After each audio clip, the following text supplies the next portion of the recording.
सभी साथियों को नमस्कार। मैं Arunima Priyadarshini, Indian youth forum की मीडिया एंड कम्युनिकेशन ऑफिसर हूँ। आज के इस वेबिनार में आप सभी का मैं स्वागत करती हूँ।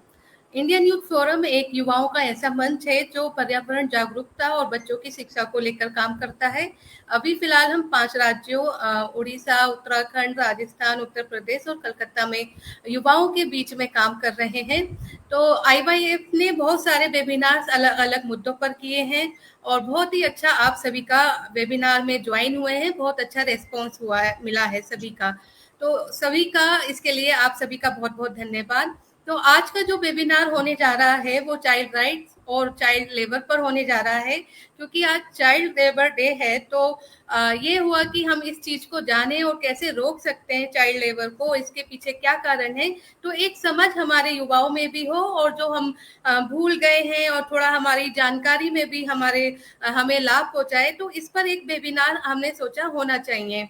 तो आज के जो हमारे मुख्य वक्ता हैं वो हैं श्री रघु तिवारी जी। मेरे ख्याल से हम सब जानते हैं उन्हें, जाना पहचाना नाम है। आप उत्तराखंड RTE फोरम के कन्वीनर हैं, साथ ही फॉर्मर चेयरपर्सन है CWC डिस्ट्रिक्ट अल्मोड़ा के और करंट मेंबर हैं JJB अल्मोड़ा के। और साथ ही आप अमन जो ऑर्गेनाइजेशन है अल्मोड़ा का, उसके डायरेक्टर हैं। तो आपका आज के इस वेबिनार में बहुत बहुत स्वागत करती हूँ कि आपने हमें अपना समय दिया। तो मैं बिना किसी देरी किए मैं सीधे अपने मुख्य वक्ता के पास जाती हूँ, उनका बहुत स्वागत करती हूँ, अभिनंदन करती हूँ। प्रभु जी। नमस्कार सभी को, मेरा अभिवादन। आज जो है बाल मजदूरी को समाप्त करने का दिन है, उसको निषेध करने का, उसको रोकने का, उससे संबंधित जो है एक महत्वपूर्ण दिन आज के दिन है। और आज का दिन इसलिए भी बहुत खास है कि हम जब कहते हैं कि बाल अधिकारों का संरक्षण करना है तो हमको निश्चित रूप से बाल मजदूरी का भी अंत करना पड़ेगा। और ये बाल मजदूरी को अंत करने के लिए एक दिन सुनिश्चित किया गया है।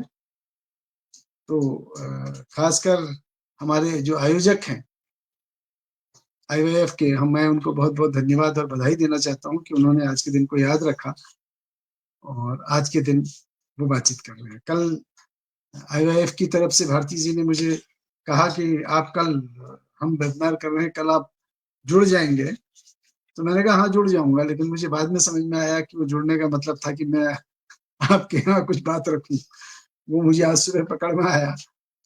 तो खैर धन्यवाद भारती के लिए भी और आप सबके लिए भी। तो दो विषय आज के दिन रखे गए हैं बातचीत के लिए। एक तो है कि बाल अधिकार और दूसरा है थोड़ा फोकस करना है, जो मैं समझा हूं, वो बाल मजदूरी को लेकर। और जब हम बाल अधिकार की बात करते हैं तो सबसे पहले हमको मानवाधिकारों की बात करनी पड़ती है, क्योंकि बाल अधिकार मानवाधिकारों से अलग कोई चीज नहीं है। क्योंकि दुनिया में जो भी व्यक्ति जन्म लेता है उस व्यक्ति के अपने कुछ मानवाधिकार होते हैं। उसका जीने का अधिकार होता है, उसका दुनिया में घूमने फिरने का अधिकार होता है, उसका भोजन, पानी, पर्यावरण, तमाम चीजों के कुछ कुछ अधिकार होते हैं। तो इसके अलावा उसको अपने अपने अपने आप को जिंदा रखने का अधिकार होता है, जिसके उसमें हम देखते हैं कि अगर कोई किसी व्यक्ति के खिलाफ अपराध करता है तो मानव के खिलाफ कोई भी अपराध को जो है समाज स्वीकार नहीं करता। तो वहां भी उस व्यक्ति के मानव अधिकारों का संरक्षण किया जाता है कि कोई किसी व्यक्ति के साथ मारपीट, हिंसा, किसी भी तरह की कोई चीज ना कर सके। और इस तरह का एक स्वतंत्र जीवन जीने का, जिसमें कोई किसी के साथ इस तरह का मारपीट न करे, उसको भोजन का अधिकार हो, एक अच्छी तरह से जीवन जी सके, सम्मानजनक जीवन जी सके, तो ये सारी चीजें एक मानवाधिकार के रूप में देखी जाती है। और जब हम मानवाधिकारों की बात करते हैं तो मानवाधिकारों का इतिहास जब हम देखते हैं तो वो 1260 के आसपास में इंग्लैंड के अंदर एक मैग्ना कार्टा को जो है ये माना जाता है कि वो मानवाधिकारों की शुरुआत का, प्रारंभ का समय है। उस वक्त न्यूनतम लेवल पर कुछ मानवाधिकारों की बातचीत हुई। हम 1260 से लेके आज तक की यात्रा करते करते हम इतने आगे बढ़े हैं कि आज उसके अंदर हम अलग अलग अधिकारों की बात करने लगे हैं, हम बच्चों के अधिकारों की बात करने लगे हैं, महिलाओं के अधिकारों की बात करने लगे हैं, हम उससे आगे की भी बात करने लगे हैं, हम पर्यावरण के अधिकारों की बात करने लगे हैं कि हम कहते हैं कि बच्चों के इकोलॉजिकल चाइल्ड राइट्स होने चाहिए, पर्यावरण को इंटैक्ट होना चाहिए। तो वो बहुत आगे तक बढ़ा है बाल मामला। तो इस रूप में मैं पहली बात तो ये कहना चाहता हूँ कि अगर हम बाल अधिकारों की बात कर रहे हैं तो उसको व्यापक रूप से मानवाधिकारों के अंतर्गत हमको देखना चाहिए, और ये मानते हुए कि जो मानव के अधिकार हैं वो एक बच्चे के अधिकार भी होने चाहिए, और क्योंकि वो बच्चा है इसलिए उसकी कुछ विशेष परिस्थितियां होती हैं, तो उसके लिए कुछ विशेष अधिकार। तो इस परिप्रेक्ष्य में ही पूरे मानवाधिकारों को, बाल अधिकारों को देखे जाने की आवश्यकता होती है। और ये जब हम देखते हैं कि बच्चे के, क्योंकि हमारा समाज कैसा समाज है, समाज की तरफ देखते हैं, हमारा समाज जो है सामान्यतः, अगर हम भारत को देखें, पाकिस्तान को देखें, अगर हम आपके अफगानिस्तान को देखें, बांग्लादेश को देखें, हमारे चारों तरफ जो कम से कम एशियन कॉन्टिनेंट है या उससे बाहर भी है, अफ्रीका में है, और बहुत हद तक यूरोप और दूसरे देशों में भी, हम बच्चों को अपनी और अपने परिवार की संपत्ति मानते हैं। उसको एक व्यक्ति और व्यक्तित्व से पहले हम अपनी जिम्मेदारी के साथ अपनी संपत्ति की नजर से देखना शुरू करते हैं। और जैसे ही हम ऐसा करते हैं वैसे ही बच्चों के मानवाधिकारों का हनन होने लगता है, चाइल्ड राइट्स का हनन होने लगता है। ये ट्रेजेडी हमारे समाज की है। किसी समाज में ज्यादा है, किसी समाज में कम है। यूरोपियन समाज ने कुछ अलग तरह से विकास किया है, वहां पर थोड़ा कम है, और बाकी समाजों के अंदर थोड़ा ज्यादा है। तो ये एक परिस्थिति है जहां से हम देखते हैं कि बच्चों के मानवाधिकारों का हनन होता है। अब क्योंकि ये मानवाधिकारों का भाग है, इसलिए जैसे कि भारत आजाद हुआ 1947 में, 1950-51 से हम लोग, 51 जनवरी के बाद से हम लोग एक गणतंत्र के रूप में बने और हमने एक संविधान बनाया।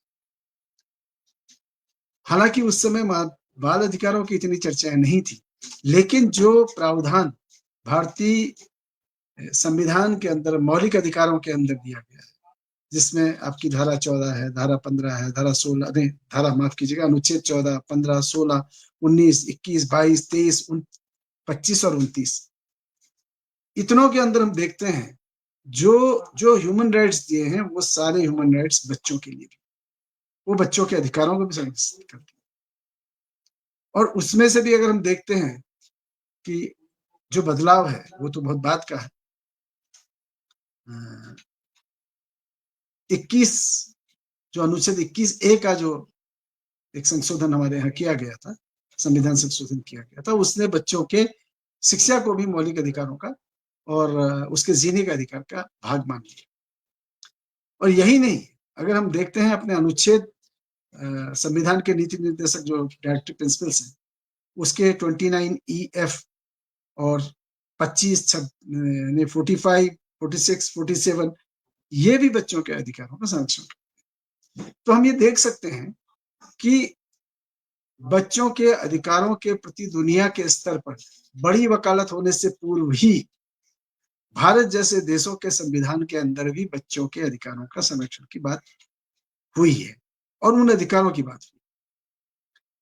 अब ये जो प्रक्रिया है चलते चलते जब आगे बढ़ी है और दुनिया में ये बहस चली कि बच्चों के कुछ अधिकार होने चाहिए, तो हम देखते हैं हमारे लिए, हालांकि बहुत सारे कानून आए हैं उससे पहले, 1986 में आए हैं, उससे पहला बीजिंग का एक घोषणा आई है, अलग अलग मुद्दों पे, बच्चों के अधिकारों पे, बाल मजदूरी पे, दूसरी चीजों पे, अलग अलग समय में अलग अलग चीजें हुई हैं।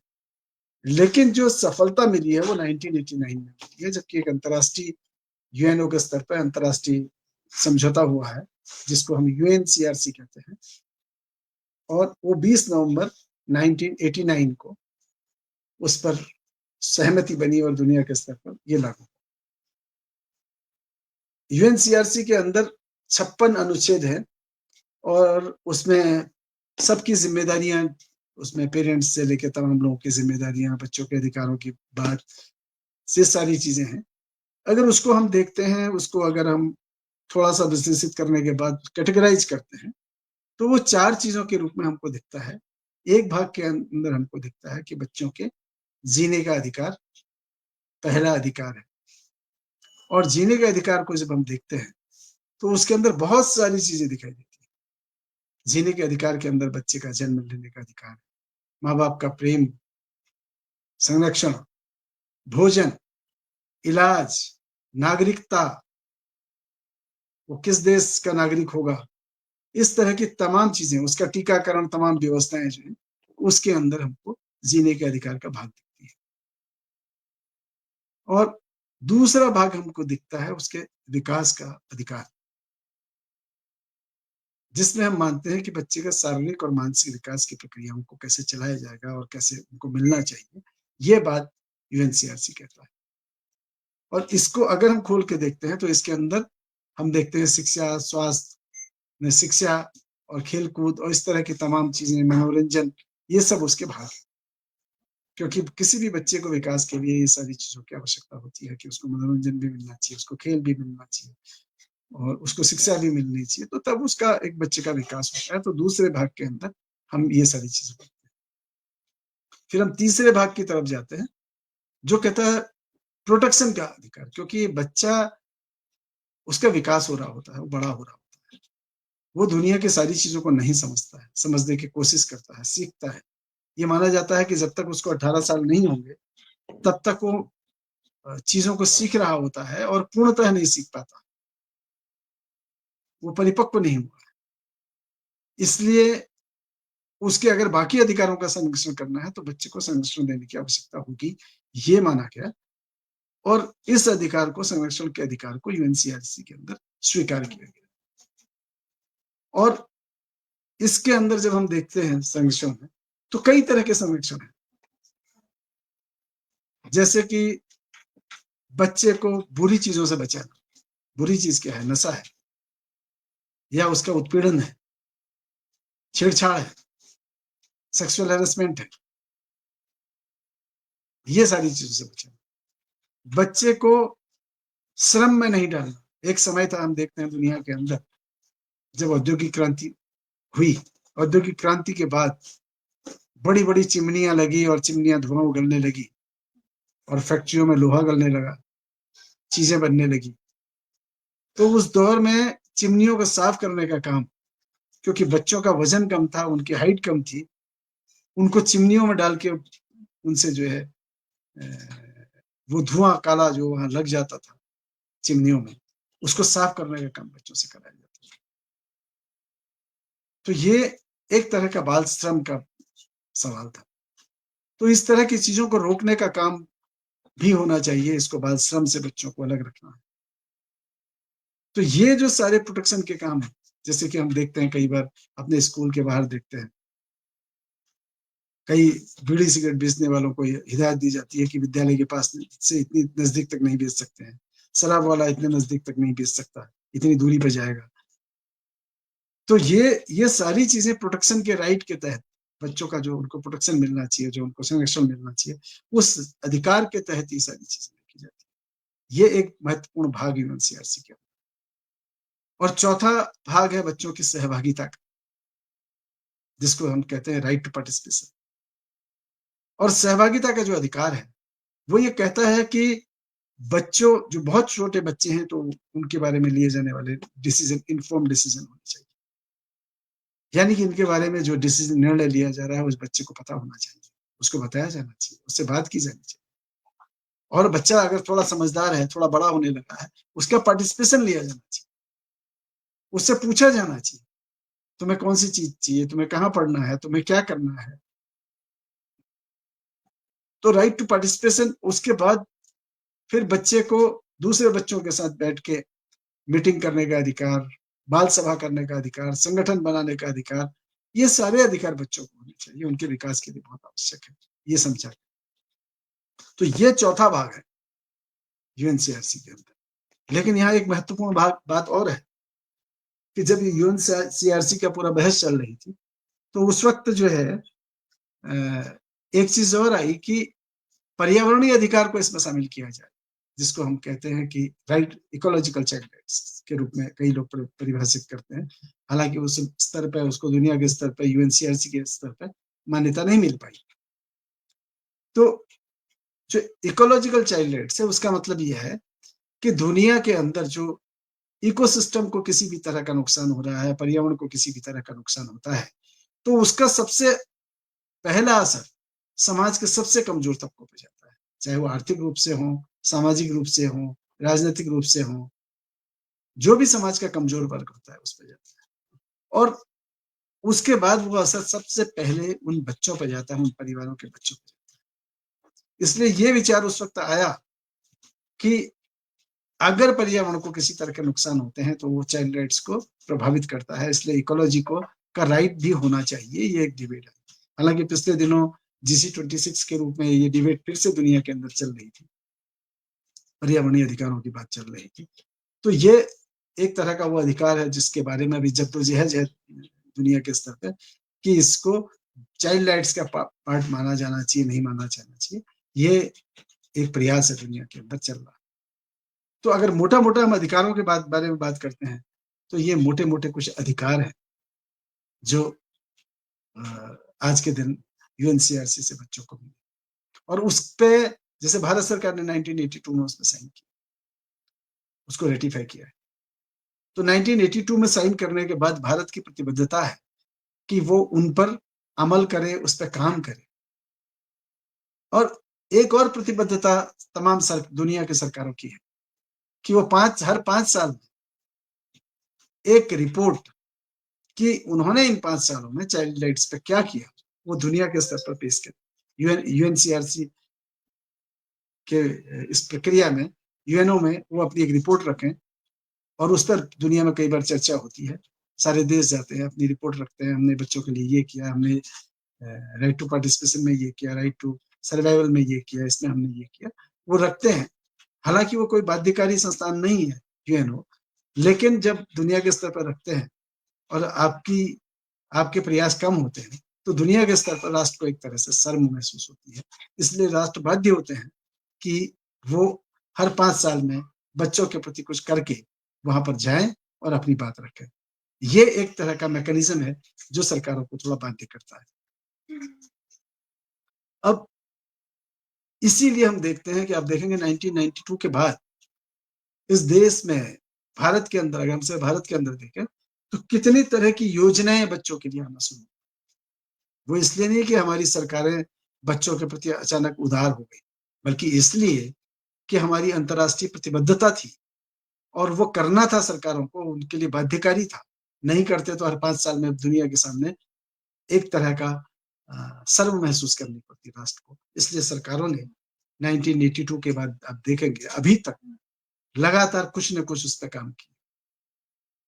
इससे पहले बहुत सारी योजनाएं थी जिसमें हम लोगों ने इस देश के अंदर बच्चों के लिए टीकाकरण की प्रक्रियाएं चलाई, गर्भवती माताओं के टीकाकरण की प्रक्रिया चलाई, टेक होम राशन की प्रक्रिया चलाई, अलग अलग तरह की योजनाओं का संचालन किया। तो ये सारी चीजें जो सरकारें कर रही है वो चाइल्ड राइट्स का जो प्रतिबद्धता है उसके लिए कर रही है। और अभी हम देख रहे हैं कि आज के दिन अगर हम देखते हैं वो सारी योजनाओं को मिशन वात्सल्य के अंदर सरकार ने कंसोलिडेट किया है, और मिशन वात्सल्य के अंदर वो सारी प्रक्रियाएं चल, सरकार ने मैकेनिज्म भी बनाए। जब मैकेनिज्म देखते हैं तो NCPCR करके हमारा एक राष्ट्रीय आयोग है, national commission for protection of child rights करके। तो NCPCR का एक एक्ट है जो SCPCR का गठन भी करवाता है, जो कहता है कि राज्य में भी आपका बाल अधिकार सर्वेक्षण अधिकार आयोग होना चाहिए। और तमाम राज्यों ने उसको बनाया है क्योंकि ये हमारी प्रतिबद्धता है कि हम बच्चों के मामलों को सुनने के लिए, उस पर काम करने के लिए, उसकी मॉनिटरिंग के लिए दो आयोग हमें, राज्य और केंद्र स्तर पर हमारे आयोगों का निर्माण किया गया। उसके बाद हम जुवेनाइल एक्ट की तरफ गए, मैकेनिज्म को और ज्यादा मजबूत करने। जुवेनाइल एक्ट हमारे यहाँ पहले बनाया गया था, बीजिंग जो एक घोषणा थी 1986 से पहले, तो उसके बाद फिर 86 के बाद हम इस प्रक्रिया में आए, 2002 में आए, लेकिन अभी 2015 के बाद हम इसको और ज्यादा विस्तार से हम काम कर रहे हैं। इसके अंदर दो तरह के मैकेनिज्म बनाए गए, CWC और JCP, जो किसी भी बच्चे के की जो समस्याएं होती हैं, बच्चा नीड केयर प्रोटेक्शन का होता है तो CWC उसका देखती है, बच्चा कॉन्फ्लिक्ट विद लॉ होता है तो JCP उसको देखती है। ये एक मैकेनिज्म। इस मैकेनिज्म को सपोर्ट करने के लिए आप हमारे यहाँ पे जो है चाइल्ड लाइन की व्यवस्था दी गई है। इसके अंदर जो है आप देखेंगे कि हर जिले के अंदर एक विभाग है, बाल महिला कल्याण विभाग, उसको कुछ जिम्मेदारियां दी गई है। तो एक तरह का पूरा सेटअप तैयार किया गया है, कुछ मैकेनिज्म तैयार किए गए हैं, कुछ योजनाएं तैयार की गई हैं, और ये सब उसका भाग है कि हमारी जो अंतर्राष्ट्रीय प्रतिबद्धता है बाल अधिकारों की, उसको हम पूरा कर सकें। और अगर हम इसी को अगर हम देखते हैं कानून के रूप में, तो उसके बाद हम देखते हैं बहुत सारे कानून हमारे पास आए। हमारे पास JJ एक्ट आया है, हमारे पास पॉक्सो एक्ट आया है कि बच्चों को जो है सेक्सुअल हेरेसमेंट से हम बचा सके। राइट टू एजुकेशन एक्ट आया है, CLPRA आया 2015 में, PCPNDT एक्ट आया है, बाल विवाह निरोधक अधिनियम है, बाल व्यापार को रोकने के लिए है। इस तरह से जो एक तरह का जो पॉलिसी और लीगल फ्रेमवर्क है, वो भी हमारे पास धीरे धीरे हमारा बढ़ रहा है। उसके साथ योजनाएं भी और मैकेनिज्म भी हमारे साथ बढ़ रहे हैं। तो ये बाल अधिकारों के संरक्षण के लिए ये तमाम चीजें हमारे पास मौजूद है। लेकिन इसके बावजूद भी हम देखते हैं कि आज भी दुनिया के स्तर पर बाल अधिकारों का व्यापक स्तर पर उल्लंघन होता है। हम देखते हैं कि राइट टू प्रोटेक्शन होने के बावजूद भी, पॉक्सो एक्ट होने के बाद भी, बहुत सारे बच्चे 18 साल से नीचे के जो है उनके साथ सेक्सुअल हेरेसमेंट की घटनाएं हुई, और बड़े स्तर पर, काफी स्तर पर। हम ये भी कह सकते हैं कि आज के दिन रिपोर्ट ज्यादा हो रही, होती तो पहले भी होंगी इस समाज में, क्योंकि समाज जब पूरी तरह से जेंडर बायस हो, पितृसत्तात्मक समाज हो, तो हम ये मान सकते हैं कि हो सकता है कि हमारे समाज में ये चीजें अभी तक दबी हो। अभी लोगों की जागरूकता के साथ, कानून के व्यवस्था के साथ, इस मैकेनिज्म के साथ, लीगल फ्रेमवर्क के साथ चीजें कुछ बाहर आ रही हैं। लेकिन जो भी है, हमको बहुत सारे ऐसे मामले दिखाई दे रहे हैं जो बच्चों के साथ सेक्सुअल हेरेसमेंट हो रहा है, और बड़ी संख्या में ये सारी चीजें हमको समाज के अंदर। बाल मजदूरी के मामले हमारे निश्चित रूप से हमको कम उजागर हो रहे हैं, लेकिन ऐसा नहीं है कि बाल मजदूरी हमारे समाज से समाप्त हो। तो ये जो पहला भाग जिसमें मैं चर्चा कर रहा था, ये बाल अधिकारों का कि क्या स्थिति है, ये उसका भाग। शिक्षा के अधिकार की बात हम कह रहे हैं, लेकिन शिक्षा के अधिकार की जैसी हम बात कहते हैं, तो पिछले कुछ दिनों पहले हमारे पास एक डेटा था कि हमारे देश में करीब 9 लाख शिक्षकों की भर्ती नहीं हो रही है। हमारे स्कूलों में 9 लाख शिक्षक कम है, और हर साल 25,000 से लेकर 1.25 लाख तक स्कूल हम पिछले कुछ सालों में बंद कर रहे हैं। बच्चों की पहुंच से हमारे स्कूल बाहर, वो भी लोग बच्चों के अधिकारों को प्रभावित कर रहा है। और ये पूरी प्रक्रिया में हम देख रहे हैं कि धीरे धीरे, हालांकि हमारे पास राइट टू एजुकेशन एक्ट है जो कहता है कि हर बच्चे को विद्यालय के अंदर होना चाहिए, विद्यालय में बच्चों के नाम अंकित हैं। हमारे पास दूसरे तरह के विद्यालय हैं जो माँ बाप कहीं काम करने जाते हैं, उनके लिए भी कुछ सिस्टम है, लेकिन उसके बावजूद भी हमें खुली आंखों से बच्चे काम पे दिखाई देते हैं। तो एक और हम ये सारी चीजें कर रहे हैं, दूसरी ओर जो हमारा पूरा सामाजिक ढांचा है, जो हमारा आर्थिक ढांचा है, वो बाल अधिकारों को उस स्तर पर सपोर्ट नहीं करता, जिसके कारण हम बाल अधिकारों में जो प्रगति हमको हासिल करनी चाहिए थी, उस स्तर पर हम उसको हासिल नहीं कर पाते। तो ये तो है जनरल बाल अधिकारों की एक बात।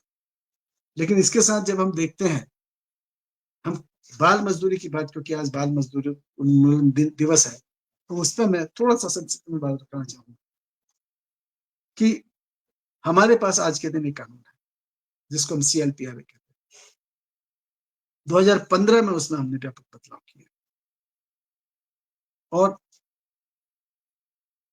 उस बदलावों के बाद हम देखते हैं कि इस कानून में 2 तरह से मूलतः ये कहा गया है कि हम 18 साल तक बाल मजदूरी को प्रतिबंधित करते हैं, और उसमें 2 कैटेगरी, एक 14 साल तक के, 0 से 14, दूसरा 14 से 18।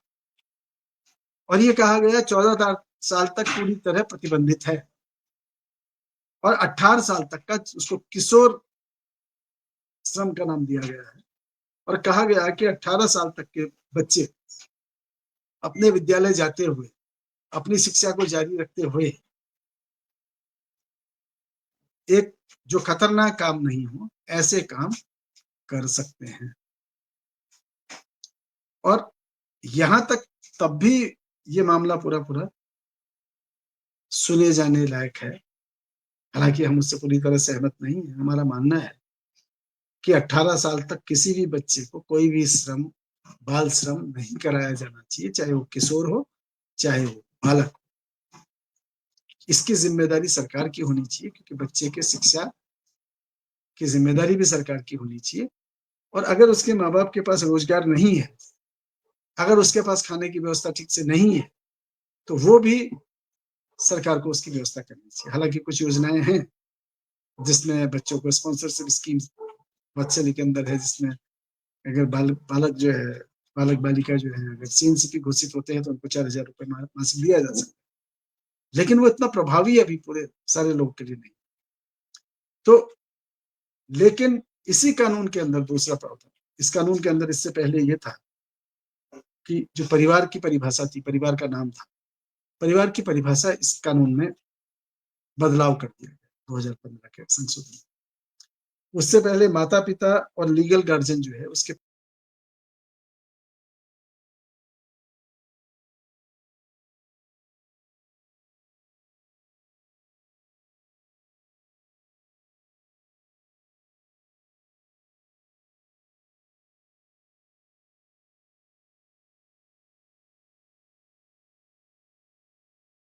हो गया था। हेलो, अब आवाज आ रही है मेरी? जी आ रही है आपकी आवाज। तो 2015 में 2015 में परिवार की परिभाषा इस कानून के अंदर बदल दी। उसके अंदर अब जो है परिवार के रूप में माता पिता, चाचा चाची, बुआ फूफा, मामा मामी, तमाम लोग, एक्सटेंडेड फैमिली को परिवार मान लिया गया। यानी कि कोई बच्चा परिवार के साथ अगर कुछ काम कर रहा है, तो अगर कहीं बच्चा काम करता है तो कोई भी कह सकता है हाँ मेरा भांजा है, दूर का भांजा है, ये मेरा भतीजा है। तो ये इसने जो है बच्चों के बाल श्रम के रास्ते खोल दिए। दूसरा, इसमें कहा गया है, जो परिवर्तन किया गया कि जो ट्रेडिशनल वर्क है, ट्रेडिशनल क्राफ्ट है, उसमें अगर बच्चा परिवार के साथ उसको सीख रहा है तो वो चाइल्ड लेबर नहीं माना।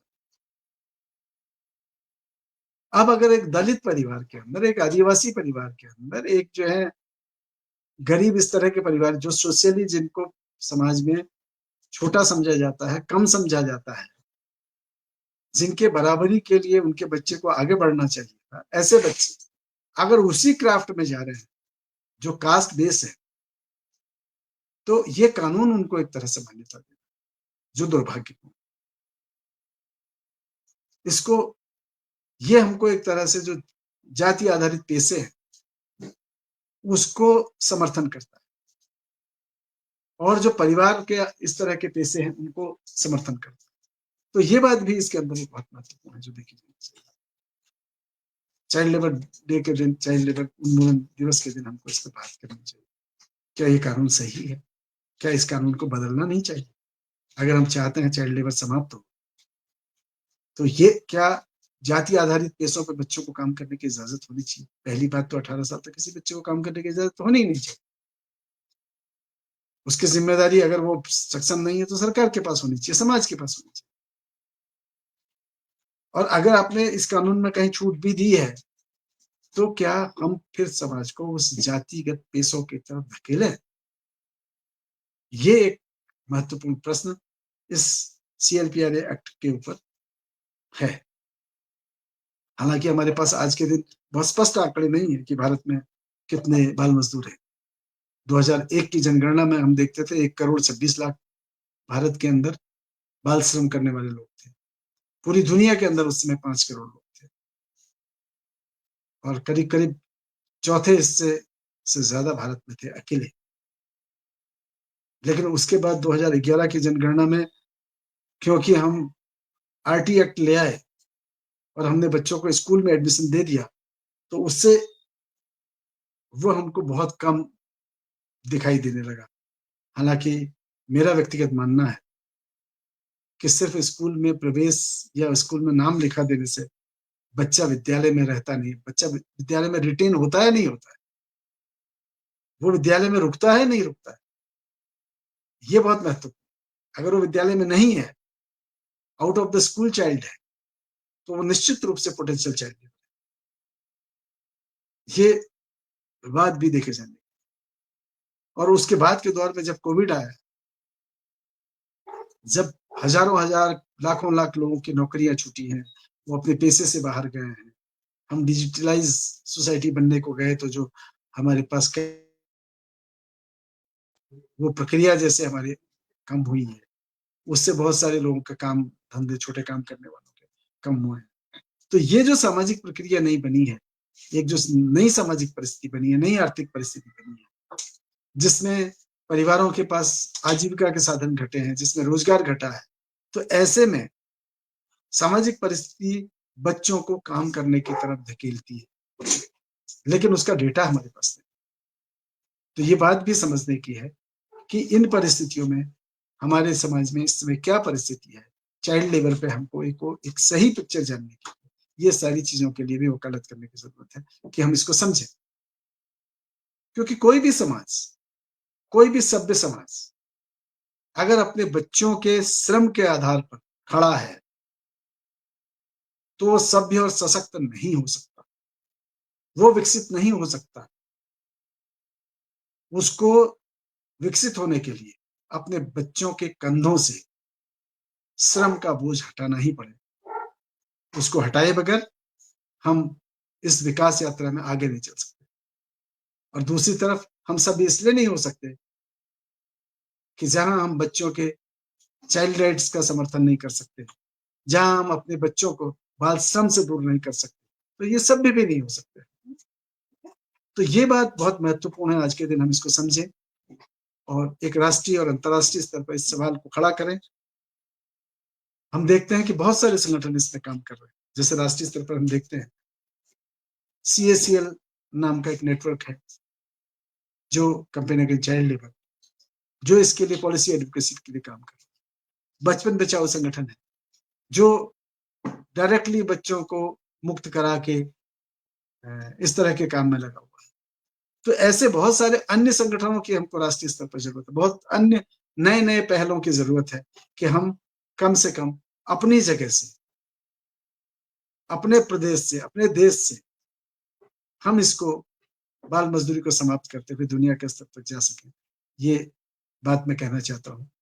और अगर कोई बात किसी को और मुझसे प्रश्न करना हो, जानना हो, तो आगे बातचीत में मैं अपनी बात को और बढ़ा सकता हूँ। फिलहाल के लिए मैं अपनी बात यही समाप्त करता हूँ, ये रोकता हूँ। बहुत बहुत धन्यवाद आपका रघु जी की बहुत ही अच्छे डिटेल में आपने कैसे ये कानून बनाया, भारत ने कब साइन किया और किस तरह से अलग अलग कानून बने हुए हैं, इसके बच्चों के अधिकारों के बारे में बताया।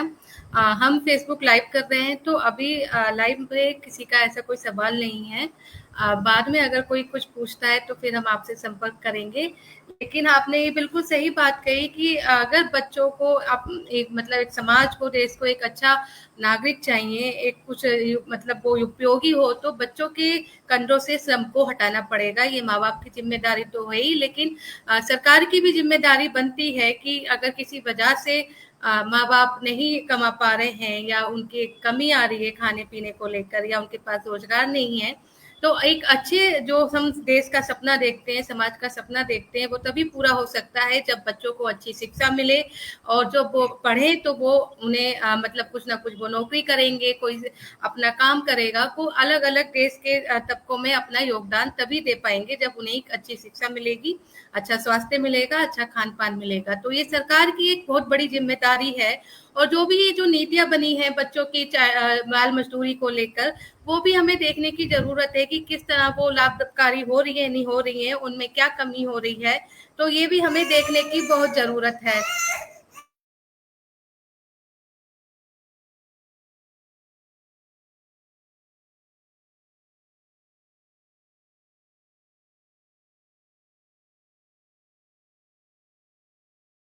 इसी के साथ मैं आज का जो वेबिनार है वो समाप्त करती हूँ। हम फिर अगले वेबिनार में अगले किसी और मुख्य बात पे हम आप आएंगे।